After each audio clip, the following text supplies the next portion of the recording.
two questions there. The first one is, what is it like to see bowling in different cultures or different countries, or what are some of the differences and similarities that you saw doing that? Yeah, that's a great question for us. I will tell you that bowling, no matter where you are in the world, it really is the original social network. It brings people together because it's such an incredible activity that, literally you can have 5 generations that can participate in that activity. And while there's a lot of other great sports, none of them can make that claim to fame. You might golf, but you won't see a 6-year-old and an 86-year-old in the same tee box. You might like volleyball, but you're not going to see an 80-year-old or a 7-year-old with a 7-year-old, on the volleyball court. This is an incredible opportunity and activity that generations can do that. So no matter where I am in the world, the association of two or more that gather together and do this thing called bowling is just really incredible. So that's one of the things that is the same and universal no matter where I go or where I've been blessed to work with folks.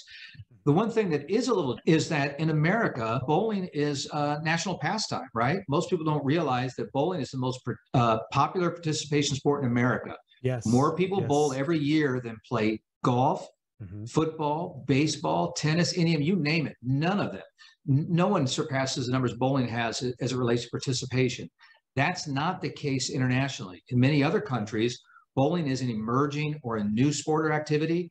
While the synergies of the social interaction of bowling are the same, the fact that bowling is a new product is very different because I've been in Australia and other countries where you may have never been bowling in your life and you may be 40 years old.